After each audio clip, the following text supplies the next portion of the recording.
ఒకరి ఒళ్ళు ఉయ్యాల వేరొకరి గుండె జంపాల ఉయ్యాల జంపాల జంపాల ఉయ్యాల ఒకరి ఒళ్ళు ఉయ్యాల వేరొకరి గుండె జంపాల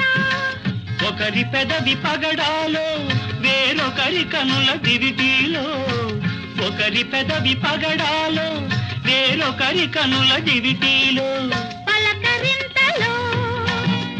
పులకరింతలో పలకరింతలో పులకరింతలో ఏమో ఏమగునో గాని ఈ కథ మన కథ మావి చిగురు తినగానే కోవిల పలికేనా